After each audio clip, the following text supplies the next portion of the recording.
क्या कभी ऐसा महसूस हुआ है कि हमारे रिश्ते बार-बार एक ही पैटर्न, एक ही ढर्रे पर चलते रहते हैं?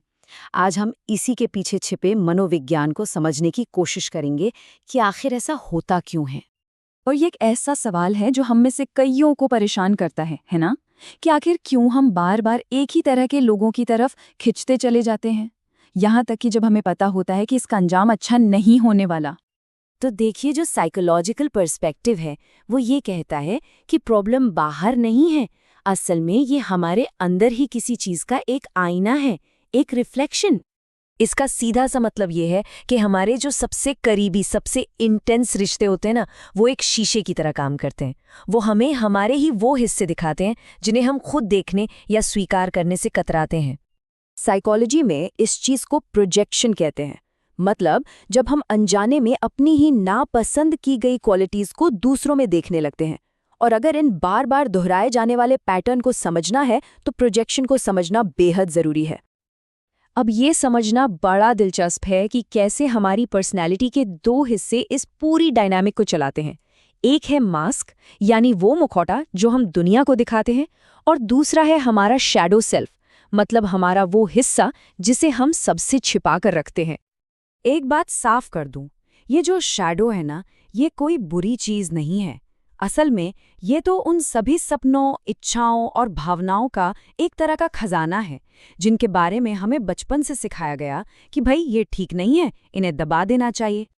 लेकिन बात ये है कि इन हिस्सों को नज़रअंदाज करने से ये गायब तो होते नहीं, बल्कि ये हमारा ध्यान खींचने के लिए खुद को दूसरों पर प्रोजेक्ट करने लगते हैं। यानी हमें वही चीज़ें दूसरों में दिखाई देने लगती हैं। और यहाँ दिखता है कि कैसे हमारी शैडो हमारे रिश्तों में सामने आती है। सोचकर देखिए, जिन चीज़ों से हमें दूसरों में बहुत ज़्यादा चिढ़ होती है, अक्सर वो हमारे अंदर की ही कोई दबी हुई खूबी होती है। और जिन चीज़ों की तरफ हम बहुत ज़्यादा आकर्षित होते हैं, वो अक्सर हमारी अपनी ही वो क्षमताएं होती हैं जिन्हें हमने कभी एक्सप्लोर ही नहीं किया। और यही वजह है कि ये पैटर्न बार बार दोहराए जाते हैं। हमारा दिमाग, हमारा सिस्टम जानी पहचानी चीज़ों की तरफ ही खिंचता है, भले ही वो हमारे लिए दर्दनाक ही क्यों ना हो। और पता है, यही कारण है कि कभी-कभी एक हेल्दी, स्टेबल रिश्ता बोरिंग सा लग सकता है। तो यहाँ आता है वो टर्निंग पॉइंट, वो एक सवाल जो सब कुछ बदल सकता है। किसी और को देखने के बजाय खुद से ये पूछना कि ये इंसान मुझे मेरे बारे में क्या दिखा रहा है। और देखिए, इसका मतलब किसी पे इल्जाम लगाना बिल्कुल नहीं है। इसका मतलब है इस पैटर्न को बदलने की पावर वापस अपने हाथ में लेना। ये महसूस करना कि ड्राइविंग सीट पर कोई और नहीं, बल्कि हम खुद हैं। क्योंकि होता क्या है, हर बार जब हम अपने किसी हिस्से को, अपनी किसी क्वालिटी को रिजेक्ट करते हैं, तो ये हमारे अंदर एक विखंडन का घाव, यानी एक फ्रैगमेंटेशन वूंड बना देता है। हमारे अंदर एक दरार सी पैदा हो जाती है। और ये जो दरार है, ये सच्ची इंटीमेसी, सच्ची नज़दीकी को लगभग नामुमकिन बना देती है। जरा सोचिए, कोई हमें पूरी तरह से कैसे प्यार कर सकता है अगर हम खुद ही अपने पूरे वजूद को स्वीकार नहीं करते? तो इसका हल क्या है? इसका हल है शैडो वर्क। ये एक प्रोसेस है जिसमें हम जानबूझकर अपनी पर्सनालिटी के उन छिपे हुए हिस्सों को रोशनी में लाते हैं और उन्हें वापस खुद में अपनाते हैं, इंटीग्रेट करते हैं। और इस काम को शुरू करने के लिए यहाँ एक बहुत ही प्रैक्टिकल 4 स्टेप की प्रोसेस है। पहला, पहचानिए कि क्या ट्रिगर हो रहा है। दूसरा, उसकी ओनरशिप लीजिए, यानी जिम्मेदारी लीजिए। तीसरा, अपने उन हिस्सों से बात कीजिए। और चौथा, उन्हें किसी सेफ तरीके से एक्सप्रेस कीजिए, व्यक्त कीजिए।